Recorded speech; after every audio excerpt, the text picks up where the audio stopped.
Bonjour, ou plutôt bonsoir, hein, parce que il est tard. Au moment où j'enregistre cette vidéo, il est 11 h, 11 h du soir, le 12 septembre 2025. Et finalement, Fitch a dégradé la note de la France de AA- vers A+. Alors, avant de continuer plus loin, je vais vous montrer quelque chose de drôle. C'est sur le calendrier des notations de la France, comme vous pouvez le voir. Vous avez ici des petits A- tout ridicules. C'est vraiment assez incroyable de voir ça sur un site de l'État, quoi. Enfin, je veux dire, c'est assez incroyable pour un pays de la taille de la France de se livrer à ce genre de plaisanterie et puis de rajouter aussi des agences de notation dont personne n'a jamais entendu parler. Enfin, c'est juste un scandale. Le deuxième point aussi que je voudrais signaler avant de continuer de parler de la note de la France, c'est que parallèlement, aujourd'hui même, le 12 septembre 2025, Standard & Poor's a relevé la note de l'Espagne de A vers A+. C'est-à-dire que maintenant, la dette de l'Espagne et la dette française sont au même niveau de notation. Alors, donc, je vais déjà aller sur le rapport, hein. Déjà, pour vous montrer, donc ici, on a France Rating Action Report. C'est tout chaud, ça vient tout juste de sortir. On a ici les chiffres pour 2023, puisque c'est la... Enfin, non, voilà. On a des chiffres pour un certain nombre d'années. Là, on est en 2025. Et ce qui va être intéressant, donc, c'est de regarder le résultat. On va voir le résultat tout de suite, hein, immédiatement. Donc, le rating final, c'est ici, c'est A+. Il y aurait eu un ajustement sur la macroéconomie et positif et un ajustement sur les finances publiques négatif. Leur calcul, c'est A+, hein. Donc ils ont maintenu le calcul cette fois-ci, contrairement à la fois précédente où ils avaient malgré tout maintenu un AA-, là ils ont dégradé à A+. Ce qui est intéressant aussi, ce sont les facteurs qui ont fait en sorte que cette notation soit le résultat, hein. Donc ici, on peut voir, bon, c'est pas très pratique parce que c'est affiché comme ça, mais on peut voir très bien ici le nombre de rectangles rouges. Il y a 3 rectangles rouges en bas. Donc c'est le poids, donc la dette publique, hein, en pourcentage du PIB, ça a un poids très élevé dans la décision, high. Et puis il y a deux choses qui ont des poids un peu moins élevés dans la décision, la balance des paiements, euh, voilà, la balance, et puis la dette externe. Donc, et ça, c'est la dette externe. Ok. Et puis, ce qui va être intéressant, c'est aussi de voir les facteurs qualitatifs. Et donc là, ce qui est intéressant de voir, c'est les changements depuis la dernière revue. Donc on voit ici en négatif, on voit la soutenabilité de la dette publique. Le poids s'est élevé.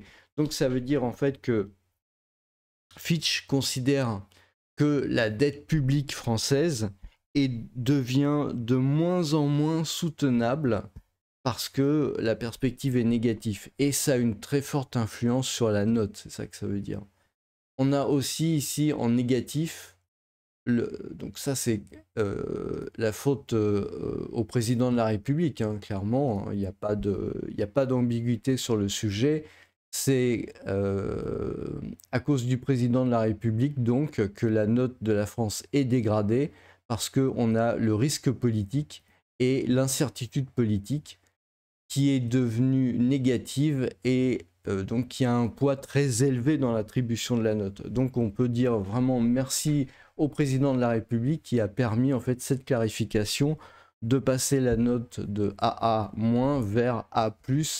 Ça fait partie des choses qui sont vraiment, vraiment importantes. Les autres facteurs sont moins importants. On voit l'eau, et d'ailleurs on voit que c'est stable, donc c'est pas ce qui a provoqué le changement. Mais là on voit on voit vraiment ce genre de problème.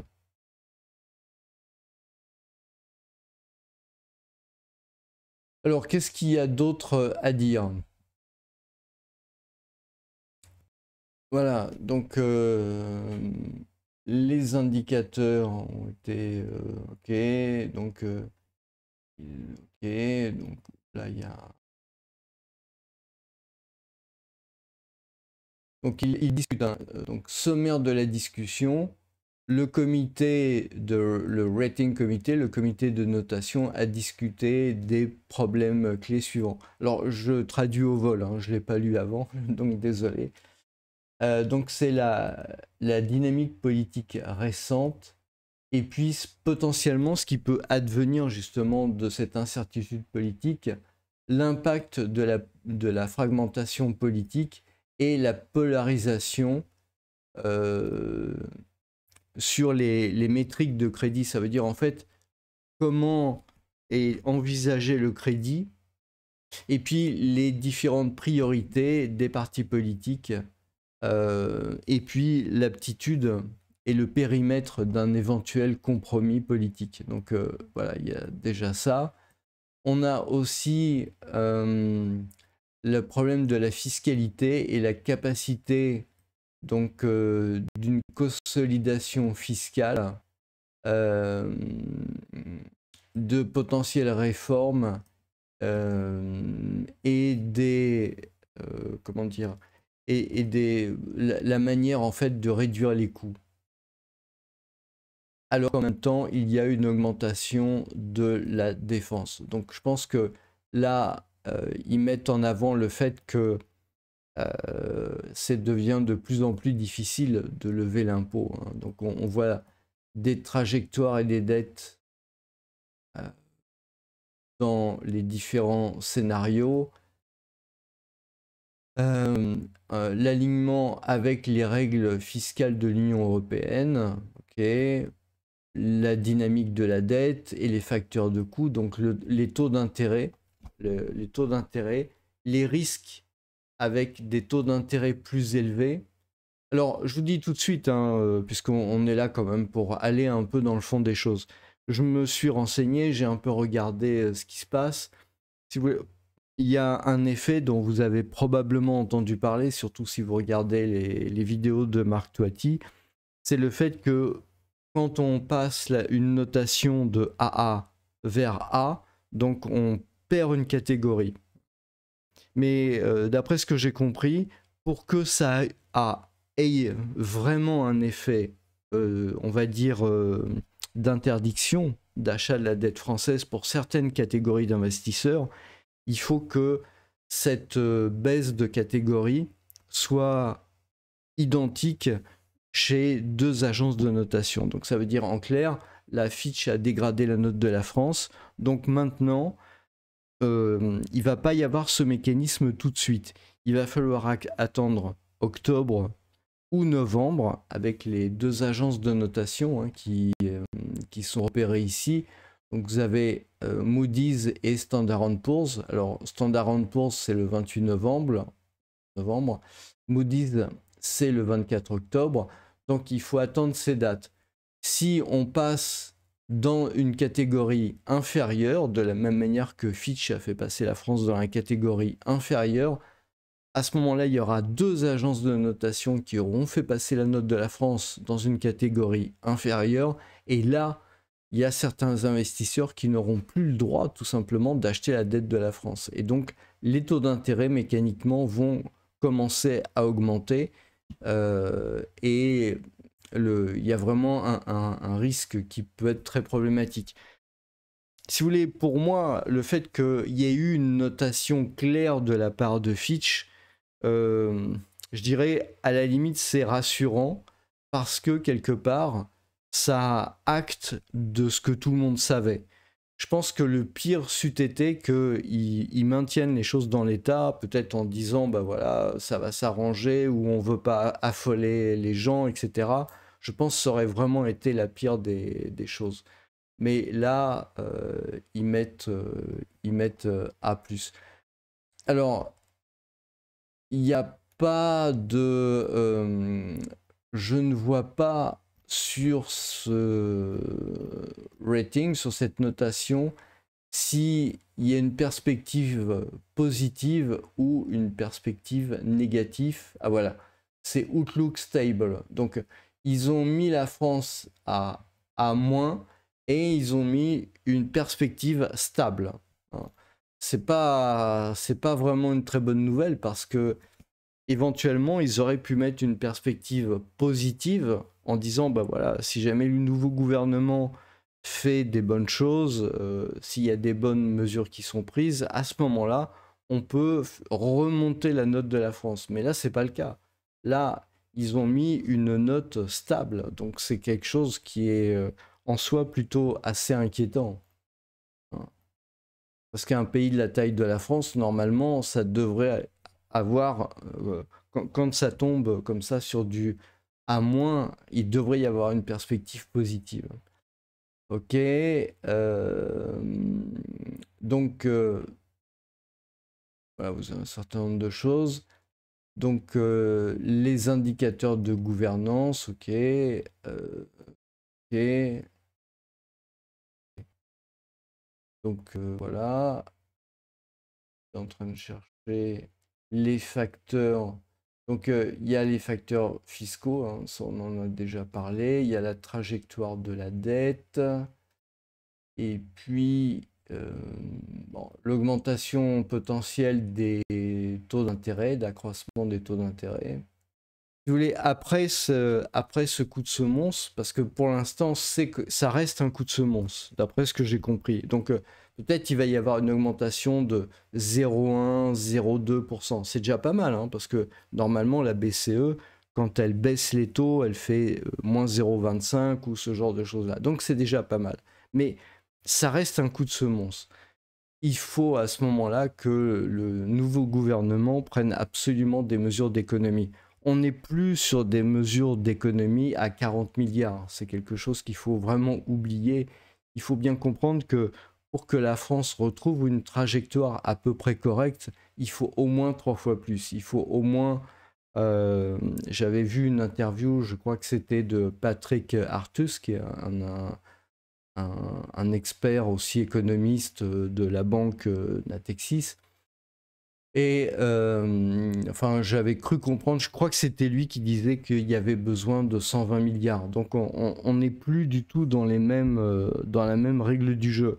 Et je pense vraiment il faut oublier le coût des 40 milliards. Enfin, j'ai jamais pensé que c'était suffisant. Et là, ça me paraît relativement évident que c'est pas suffisant du tout. Donc voilà, il parle des dépenses militaires, hein, c'est très clair. Euh, les trajectoires fiscales et de dette, ok. Donc alignement avec les règles fiscales de l'Union européenne. Mais en fait, ce qu'ils ont mis en premier, c'est quand même la partie politique. Donc en fait, là, ce qui est en premier et ce qui est vraiment signifié ici, hein, dans l'étude qualitative, donc qualitative, c'est le risque politique et le fait que ça soit incertain et c'est négatif. Moi, je vous dis une chose, outre ce que je vous ai dit auparavant, je, je suis persuadé, si vous voulez, qu'il il y a une crise économique qui, d'ailleurs, aujourd'hui, il y a eu un peu une alerte, je ne me rappelle plus, je crois que c'était le patron d'une grande chaîne de magasins, de supermarchés, d'hypermarchés, qui expliquait qu'il y avait un problème de consommation en France actuellement, hein, en ce moment même, que les Français avaient subi une inflation à 2 chiffres, que ça s'en ressentait, que maintenant ils consommaient nettement moins. Donc si vous voulez, vous avez un problème de crise économique, vous avez une augmentation des faillites d'entreprises, vous allez nécessairement avoir une montée du chômage. Et le problème, si vous voulez, c'est que l'élection présidentielle, elle est prévue dans 2 ans, ou maintenant dans à peu près peut-être 1 an et demi. Mais le problème, c'est qu'avec la crise qui va s'envenimer, très clairement, vous allez avoir des partis de gauche qui vont vraiment prendre le lead, en fait. Si vous voyez tous les journaux, disons, la une des quotidiens hein, sur les pages web, ça devient vraiment pénible de lire, de lire en fait les pages web, les sites web de ces journaux mainstream, parce que il y a vraiment une avalanche de faits divers, tous plus sordides les uns que les autres, alors qu'il y a des news internationales qui sont vraiment très importantes, qui sont vraiment des choses qui peuvent être critiques pour la France, pour les Français, etc. Mais on fait le zoom en fait sur... En fait, clairement, on cherche à faire monter les partis de droite, hein, je veux dire, voilà, par ce biais-là. Mais ça marchera pas. Ça marchera pas parce que les gens ont peur pour ce qu'ils ont dans leur assiette. Et ils ont peur pour le fait de ne pas pouvoir se vêtir, de ne pas pouvoir se loger, de ne pas pouvoir se soigner. Il y a un vrai problème de logement, je veux dire. Donc, ce qui va se passer, c'est que plus le temps passe, plus la crise économique va s'exacerber. En plus, si vous voulez, le problème de notation. Pour l'instant, il est très probable que les conséquences ne vont pas être très importantes. Mais si jamais d'ici la fin de l'année, donc fin octobre ou fin novembre, il y a une dégradation supplémentaire, là pour le coup, vous aurez les institutions internationales qui seront interdites d'achat de la dette française. À ce moment-là, la dette française, pour pouvoir se vendre sur les marchés, elle sera nécessairement plus élevée. Donc vous allez avoir le spread entre l'OAT français et le bond allemand, qui lui va encore s'écarter. Donc on va atteindre encore des sommets ici. Vous allez avoir les CDS, c'est important, hein, je vous ai déjà expliqué à quel point c'était important les CDS. Vous allez avoir les CDS qui sont déjà dans une phase ascendante, qui risque de prendre une pente encore plus ascendante. Et c'est un très très gros problème, hein. C'est un très très gros problème parce que ça signifie que la probabilité de défaut sur la dette française augmente. Alors pour l'instant, on est à des niveaux ridicules. Bah, c'est pas nul, hein, donc ça veut dire éventuellement il y a quand même malgré tout un risque, mais voilà, c'est quand même bas. Hein. Mais c'est pas dit que ça le reste, donc c'est vraiment un très gros souci en fait.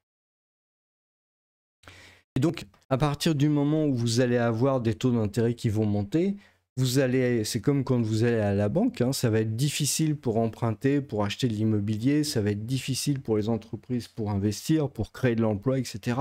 Donc, vous allez avoir petit à petit le deuxième effet qui se coule de la crise qui va s'accélérer en fait et qui va provoquer de plus en plus de faillites d'entreprises, de plus en plus de chômage. Il faut bien voir aussi que l'effet de négativité quelque part de cette notation va vraiment très perturber les investisseurs. Parce que imaginez, les investisseurs, ils vont avoir le choix entre 2 pays. Vous avez la France qui, normalement, est un pays qui a tous les atouts. Enfin, je veux dire, c'est un gâchis quand même.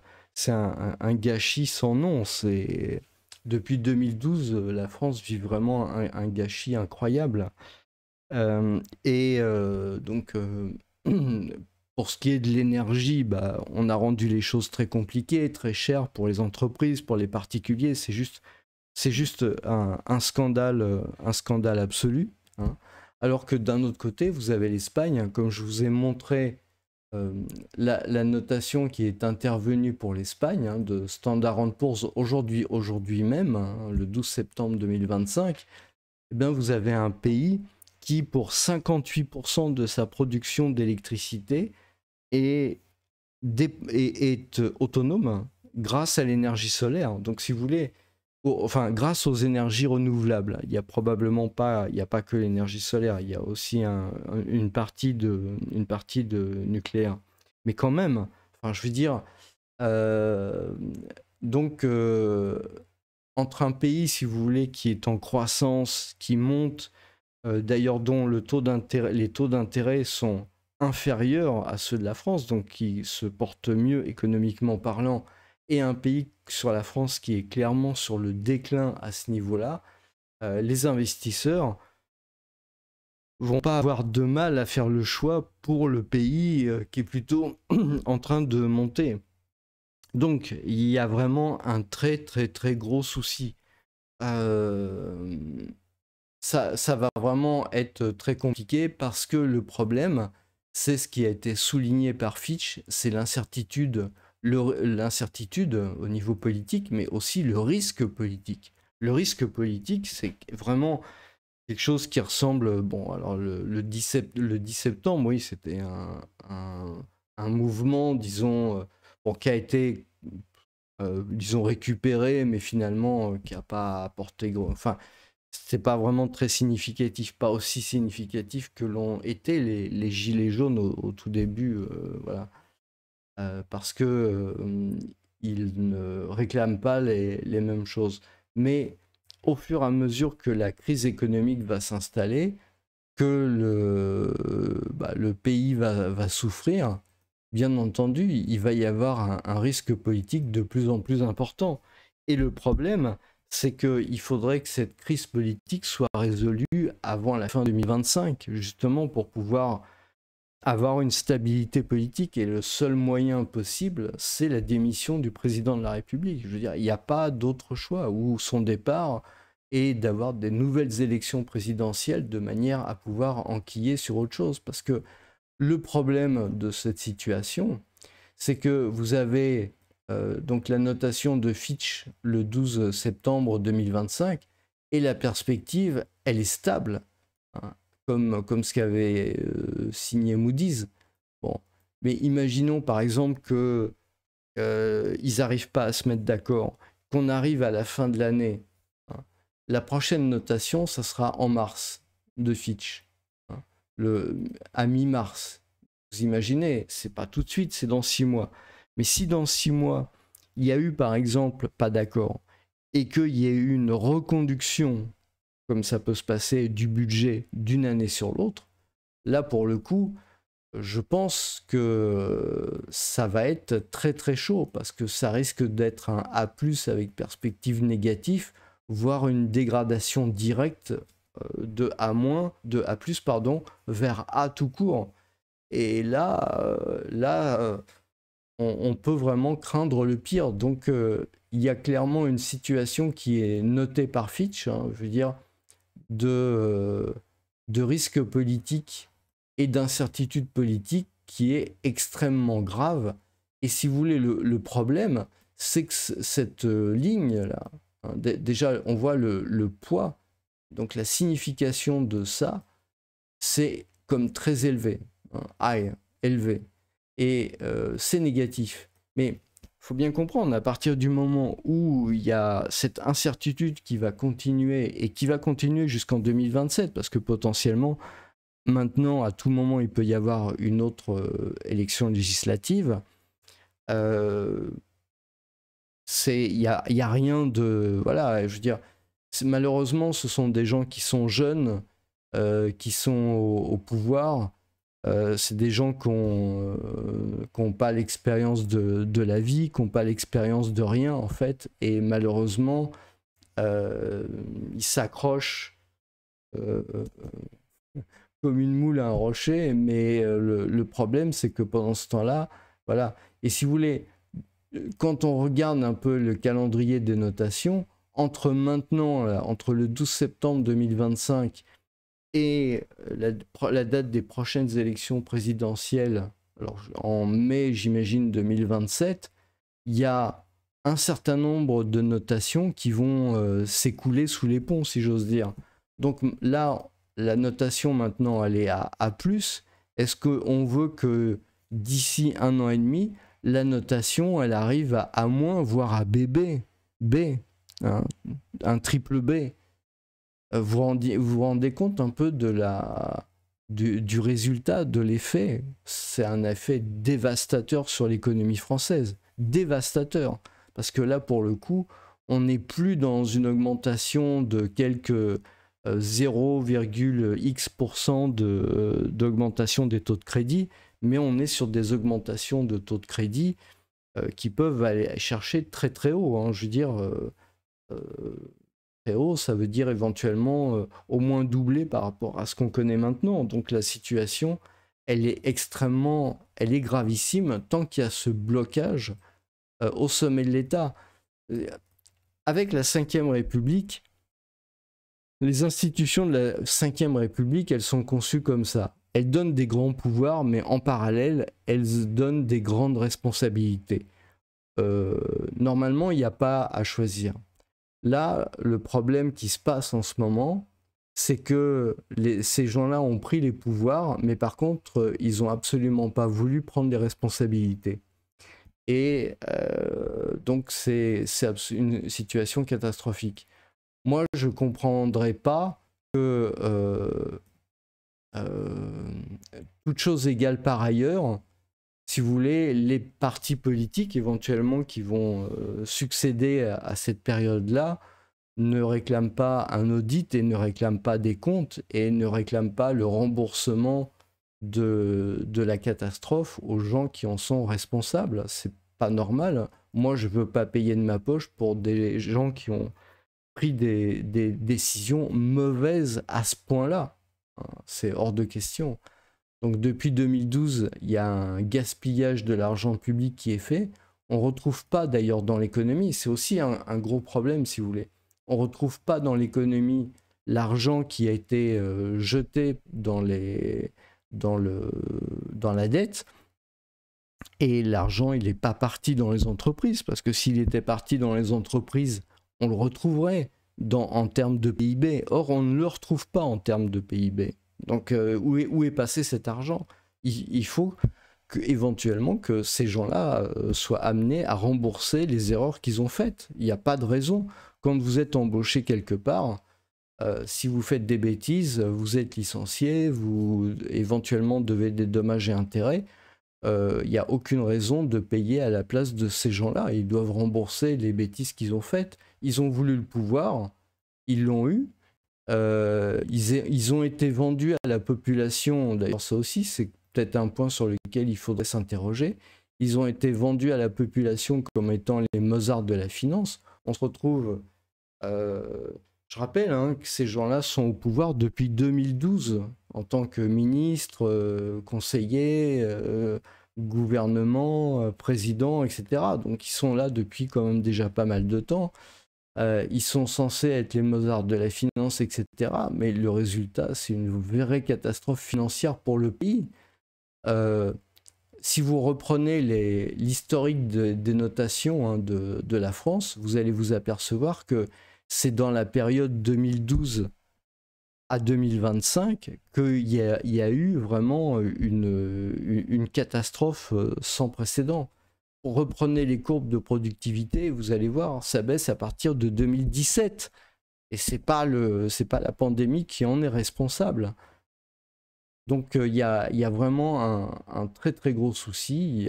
Voilà. Et voilà où on en est. Donc éventuellement, je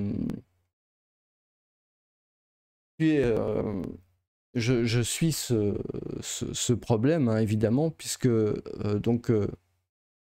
donc sur cette chaîne, Crise 2024, je suis ce genre de problématique et spécifiquement tout ce qui est indice de macroéconomie.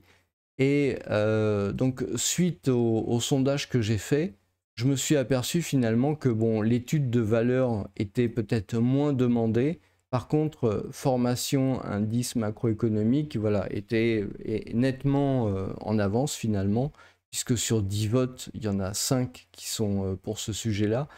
Donc je vais vraiment me focaliser là-dessus.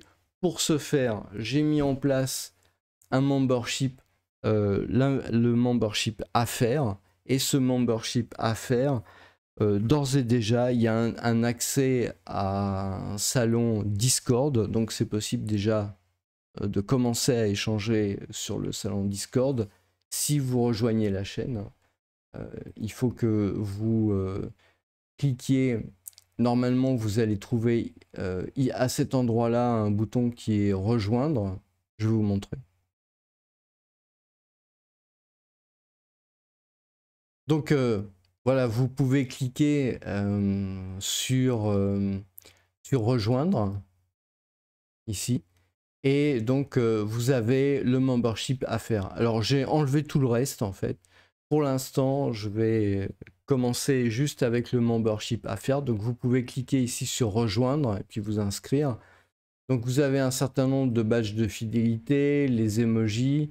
Vous avez surtout le support pour les contenus à faire. Donc le fait de vous inscrire, de rejoindre le membership à faire va me permettre de consacrer plus de temps, de m'envoyer vraiment un signal que ça vous intéresse vraiment. Bon. Et l'idée, c'est d'avoir des diffusions en direct réservées aux membres, donc de temps à autre, hein, quand il y aura des membres, de faire des diffusions en direct sur certains sujets, de pouvoir répondre en direct aux gens, sans passer par les commentaires, de vive voix, supporter les contenus indices macroéconomiques. Je vais faire aussi des sondages réservés aux membres. Je vois, vous voyez que j'aime bien les sondages pour savoir ce que vous pensez, ce que vous voulez que je fasse, etc. Vous voyez que j'en tiens compte. Donc, je ferai ça juste pour les membres. Et puis surtout, un salon Discord que j'ai déjà mis au point. Ce salon Discord, en fait, c'est pas compliqué. Vous avez un compte YouTube, vous avez un compte Discord. Il faut connecter les deux et à partir de ce moment-là, vous allez avoir la possibilité d'aller sur le serveur Discord et d'aller dans le salon qui va bien. Et au fur et à mesure, je vais mettre des documents, des PDF qui vont concerner les indices macroéconomiques puisque c'est ce que vous plébiscitez. L'analyse des valeurs, je verrai plus tard puisque c'est quelque chose qui est beaucoup moins demandé. Donc voilà, je vais faire la priorité sur ce genre de contenu. Hein. Donc soyez nombreux à rejoindre le membership de la chaîne et ça peut être assez sympa.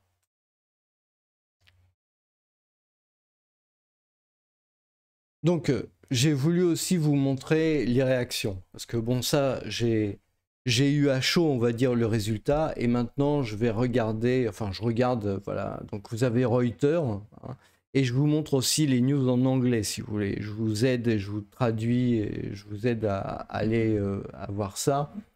Je vous recommande d'aller voir ce qui se dit en anglais parce que vous avez le narratif des quotidiens français qui, malheureusement, bon, voilà, sont pas du tout objectifs. Hein, c'est vraiment un des problèmes de notre pays, malheureusement. Donc, c'est important d'aller voir aussi ce qui se dit chez les anglo-saxons pour voir vraiment qu'est-ce que pensent les investisseurs internationaux. Donc, on peut voir que Fitch dégrade la note de la France à A+, à cause de deux choses. Political turmoil, donc ça veut dire le boxon politique, le chaos politique et la dette. En fait, les deux sujets. Donc voilà. Donc ça c'est ce que je vous expliquais. La dégradation de la France, ça peut déclencher des ventes. Hein. C'est même pas qu'il y a interdiction d'acheter, c'est que ça peut déclencher une vente forcée si les autres agences suivent. Donc, moi, je vous dis, ça serait pas étonnant du tout que dans les jours qui viennent, il y ait un budget d'austérité et vraiment d'austérité très dure qui soit mis en place par le gouvernement actuel, enfin par le Premier ministre, parce que pour l'instant, il n'y a pas vraiment de gouvernement. Mais la situation politique en France risque de devenir très, très, très tendue parce que, si vous voulez, donc si une autre agence suit Fitch, hein, c'est ce qui est marqué là, hein, c'est ce qui est marqué là, ici. Donc, si on regarde le calendrier, hein, on a le 24 octobre, donc c'est dans un peu plus d'un mois. Ou alors, on a le 28 novembre, donc là, c'est dans un peu plus de 2 mois. Mais vous comprenez bien que le gouvernement doit absolument montrer maintenant, enfin d'ici fin septembre, il leur reste moins de 2 semaines, donc il va falloir peut-être que les politiques qui sont en train de se dorer la pilule depuis des mois eh bien, rentrent en urgence sur Paris de manière à pouvoir, en tout cas, discuter d'un budget, mais qui a un budget d'austérité, de réduction des dettes, de la dette de manière drastique. C'est-à-dire que là, ça sera plus 40 milliards, hein, ça sera au moins une centaine de milliards. Ça me paraît difficile que ça soit moins. Ou alors ils vont laisser à ce moment-là la France couler, dégrader comme ça. Le problème, si vous voulez, vraiment le gros souci, c'est que s'il y a des ventes forcées, parce que là on parle plus d'investisseurs qui doivent acheter la dette et qui ne peuvent pas l'acheter. On parle d'investisseurs qui détiennent déjà de la dette et qui vont être obligés de vendre. Et là, ça risque de devenir très, très, très chaud. C'est pour ça, moi, j'ai vu dans les chiffres les gens qui se sont précipités sur les assurances vie pour mettre leur argent à l'abri, etc. C'est quelque chose que je ne comprends pas. Je ne comprends pas d'où vient cette idée, parce que c'est très chaud. Je veux dire, si vous avez des ventes forcées, imaginez, hein, je veux dire, je vais me situer pour que tout le monde puisse bien me comprendre. Vous avez un appartement et vous êtes endetté pour acheter cet appartement. Vous êtes endetté sur, je sais pas, sur 20 ans par exemple. Au bout de 10 ans, eh bien, vous avez un problème, vous avez, je sais pas, un divorce, vous êtes au chômage, vous êtes très malade, enfin, voyez, c'est une catastrophe. Et donc, vous n'arrivez plus à assurer des revenus suffisants pour payer la dette de l'appartement. Donc, le problème, c'est que à partir du moment où vous ne pouvez plus payer la dette, ou éventuellement vous ne pouvez plus payer les charges, à ce moment-là, vous n'avez pas le choix. Vous êtes obligé de vendre votre appartement de manière à pouvoir retrouver des liquidités et pouvoir passer au-delà de ça. Et c'est un peu cette situation qu'on peut craindre. C'est-à-dire que ce qui peut se passer, c'est que vous pouvez avoir des paquets de dettes qui vont revenir sur le marché. C'est-à-dire que si jamais le 24 octobre ou le 28 novembre, la dette de la France est de nouveau dégradée, hein, alors là, il y a perspective stable, mais là, il y a perspective négative. On est dans la même situation. Hein. Donc si là, par exemple, c'était dégradé, ça voudrait dire que vous auriez des paquets de dettes qui reviennent sur le marché. À ce moment-là, vous avez mécaniquement une augmentation des taux d'intérêt. Et là, donc là, vous avez ici hein, le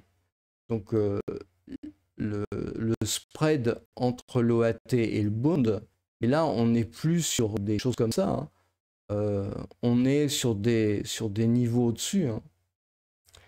Et puis, vous avez les CDS. Donc ça aussi, il va falloir guetter dans les jours qui viennent l'évolution de ça dont je vous parle. Et je pense être une des rares chaînes YouTube à vous parler de ça.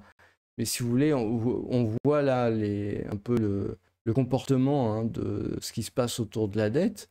Et puis, voilà, on risque d'avoir des choses qui s'envolent. Et donc, ça veut dire que ce chiffre-là de probabilité de défaut, il risque d'augmenter. Donc, il y a vraiment un souci grave. C'est-à-dire qu'on est arrivé à un point d'inflexion où il est plus possible. Donc je vais vous montrer quand même la courbe des OAT pour être plus clair. Donc voilà, là vous avez les OAT, hein, donc là c'est sur une longue période. Donc voilà. Mais là, on est déjà au plus haut, hein. Vous voyez, là, ici, là, on est déjà au plus haut du haut, mine de rien, à l'heure actuelle. Mais si jamais il y avait un problème, déjà, il va falloir surveiller ça, hein. Je vais prendre une échelle plus petite. Voilà. Donc là, c'est depuis peu de temps, donc on ne voit pas le... Voilà, là, c'est plus petit. On a eu l'augmentation ici, ok? Et là, donc, on voit bien qu'on est dans les plus hauts, hein. Mais si jamais...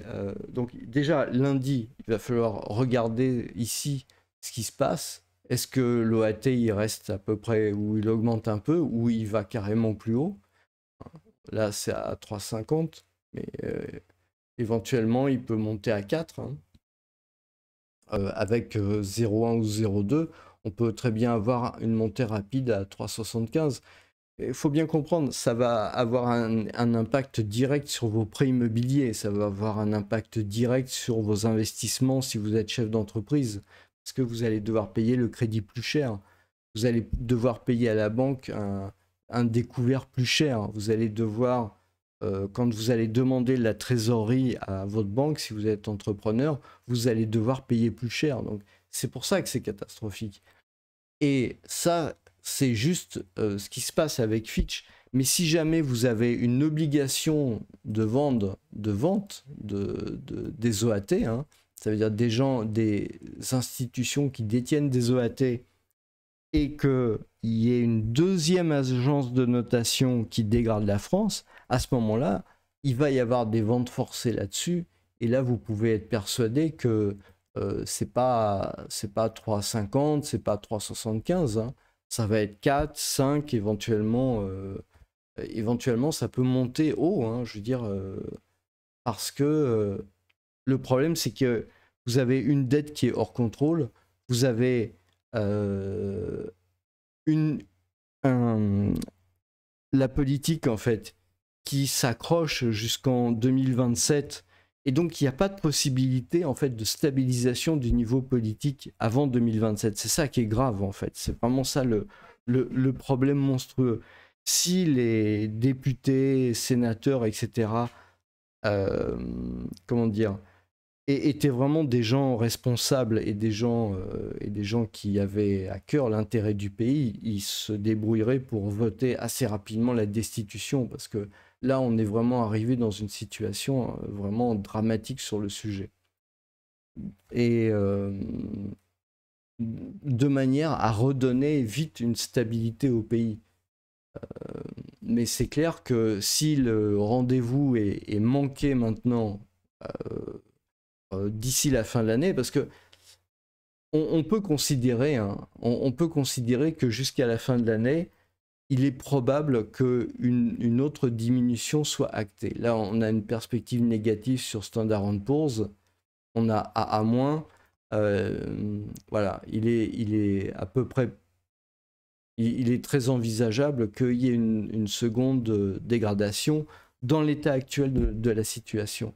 Donc finalement, une nouvelle élection présidentielle avant la fin de 2025, donc qui interviendrait voilà, peut-être en novembre ou en décembre, permettrait de stabiliser la situation, parce qu'il y aurait eu un retour aux urnes, et dans les attendus quelque part de la notation, eh bien, il n'y aurait plus cet aspect-là, donc de risque politique et d'incertitude.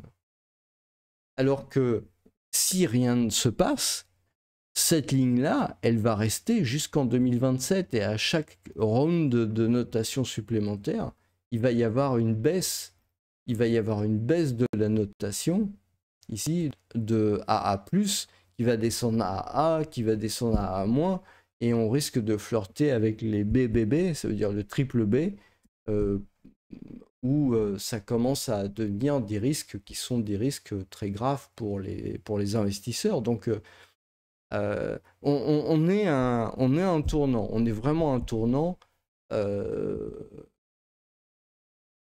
Fitch n'a pas pris beaucoup de risques, c'est ça qu'il faut comprendre, hein. Fitch n'a pas pris beaucoup de risques en dégradant, comme il l'a fait, d'une catégorie la note de la France. Par contre, Standard & Poor's, avec son AA- négatif, là, eux, ils peuvent vraiment déclencher l'enfer. Donc j'étais en train de regarder là, Moody's, en fait, AA3, ça correspond au AA-. Donc en fait, Moody's est dans la même situation, sauf que eux, ils ont une perspective stable. Mais Standard & Poor's, eux, ils sont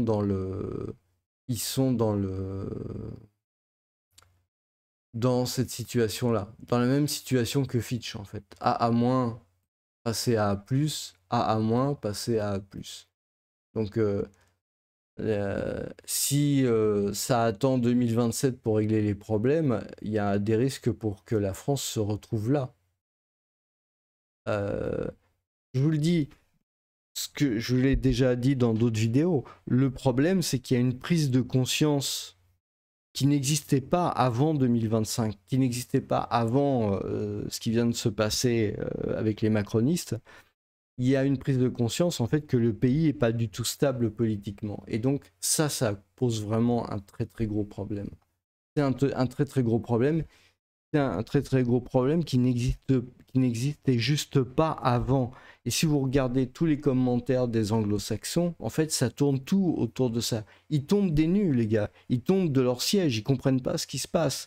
Ou plutôt, ils comprennent très bien. Ils comprennent très bien que pendant des dizaines d'années, ils ont cru que la France, bon, c'était un pays qui aimablement s'agitait, brûlait quelques poubelles, etc. Mais au final, tout retournait assez vite dans l'ordre. Là, ils sont en train de comprendre en fait que au niveau politique, ça commence vraiment à poser un problème d'une gravité extrême. On peut voir d'ailleurs, hein, si on regarde sur la notation financière de la France pour Wikipédia, on s'aperçoit que les malheurs de la France commencent en 2012. Voilà, 2011, on a un triple A. Hein. 2012, on a Moody's qui dégrade, Standard & Poor's qui dégrade. Puis en 2013, alors que les Mozart de la finance étaient au conseil de la présidence, et puis un peu plus tard, je crois, ministre de l'économie. Hein. Je ne sais pas si vous vous rendez compte, mais il y a une dégringolade pendant toute cette période, en fait. Hein. C'est une vraie dégringolade. Hein. Vous voyez, AA1, AA2, tout ça, c'est une dégringolade. Hein. Ça, là, on voit une dégradation. Donc, c'est vraiment une dégringolade de ces gens-là qui sont responsables de cette situation. C'est vraiment très grave. C'est très, très, très grave. Et on est à un point d'inflexion. Là, on est vraiment à un point d'inflexion. Il n'y aura pas de... Donc, si vous voulez, les indices macroéconomiques tels que je vous les présente, tels qu'on en discute, etc., c'est vraiment un sujet qui va devenir un sujet fondamental en France. C'est un sujet que vous devez maîtriser. Pour ce qui concerne votre patrimoine, parce que, je veux dire, à un moment donné, il faut quand même bien comprendre ce que ça veut dire pour votre patrimoine maintenant. Hein, parce que vous soyez français, ou enfin, je veux dire, que vous soyez résident français, ou si vous êtes expatrié, bon, je parle plutôt, moi, aux expatriés, aux francophones qui, voilà. Je sais qu'il y a pas mal d'expatriés qui achètent en France, etc. Il faut bien comprendre ce qui va se passer. C'est que avec une augmentation des taux d'intérêt telle qu'elle se prépare, et moi je pense qu'il n'y a pas de raison, enfin, si tout continue comme c'était avant, c'est-à-dire s'il n'y a pas eu de présidentielle, clairement, hein, c'est vraiment le sujet, hein, s'il n'y a pas une présidentielle avant la fin 2025, la situation va se dégrader. Clairement, vous allez avoir une hausse vraiment importante des taux d'intérêt. C'est-à-dire vous avez des taux d'intérêt qui vont grimper non pas de 0, quelque chose %, mais vraiment d'unités à chaque fois. Donc 3, 4, 5, 6, 7, je sais pas, 10 peut-être. Moi, je ne suis pas un expert dans le domaine, mais en tout cas, les taux d'intérêt, ça c'est clair, vont nettement monter. Donc, il va se produire la même chose qui s'est produit depuis quelques années, c'est-à-dire que vous allez avoir les prix de l'immobilier qui vont chuter. Ils vont chuter, il ne va plus y avoir de transactions, les gens vont plus avoir d'argent pour pouvoir acheter de la pierre. Le truc va s'écrouler, les prix de l'immobilier vont s'écrouler. Vous allez avoir des gens qui vont être obligés de vendre leur immobilier parce que l'immobilier va baisser. Vous allez avoir des ventes forcées dans l'immobilier, c'est obligatoire. Donc au niveau de l'immobilier, c'est vraiment un très sale cadeau, si j'ose dire, qu'ont fait les macronistes aux propriétaires. Enfin, ça doit être une haine incommensurable, parce qu'avec tout ce qui s'est produit contre l'immobilier depuis quelques années, c'est juste une folie. Mais cette situation, si elle dure jusqu'en 2027, je ne sais pas combien vont valoir les immeubles quand ça va arriver en 2027, hein, le prix de la brique.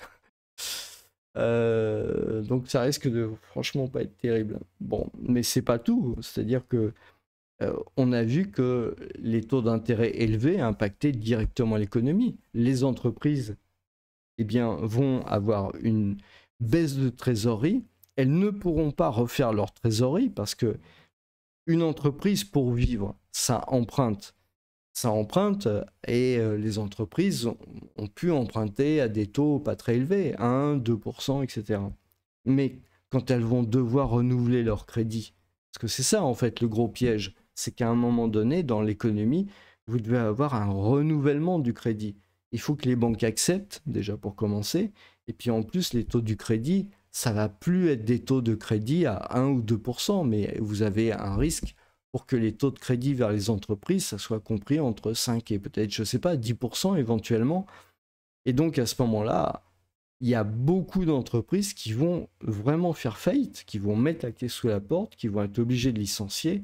Et ça ne sera pas quelques petites entreprises, ça va être des entreprises. C'est ce que j'expliquais hein, dans ma formation sur le timing de la crise, le deuxième effet qui se coule, parce qu'en fait, on est vraiment dans ce plan-là. C'est-à-dire, le premier effet qui se coule, c'était la première augmentation des taux d'intérêt. La deuxième partie, c'est l'œil du cyclone où les choses s'arrangent, les taux baissent, etc. Mais là, vous avez le dur qui commence à arriver. Et le signe noir, eh bien, le signe noir, c'est tout simplement l'endettement massif de la France et le risque que ça fait peser à toute l'économie. Donc, ce qui va se passer, c'est que les actions, enfin, la valeur des entreprises et tout ça va vraiment chuter. Il va y avoir du chômage, il va y avoir de la perte de pouvoir d'achat.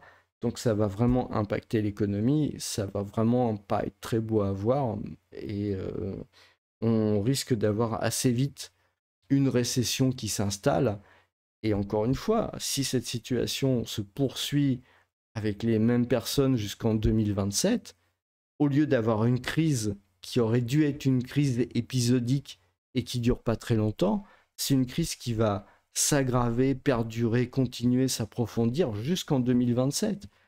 La situation va être abominable. Et après, pour se sortir de cette situation, il y a une période de crise qui nécessairement va être longue, hein, je veux dire, avec des années de montée de chômage, parce que je vous le répète à chaque fois, mais c'est comme ça que ça se passe à chaque crise. Vous avez entre 3 et 5 ans de montée du chômage post-crise quelque part. Et donc ça projette déjà, vous voyez, on est en 2025, hein, mais vous pouvez compter que ça risque de continuer comme ça jusqu'en 2028 ou 2029.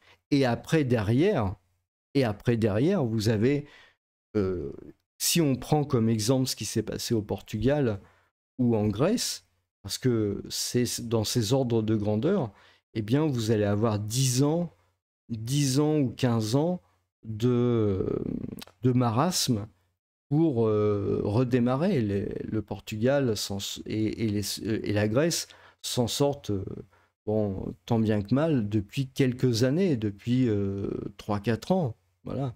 Mais pour la France, bah, ça ne sera pas avant 2040.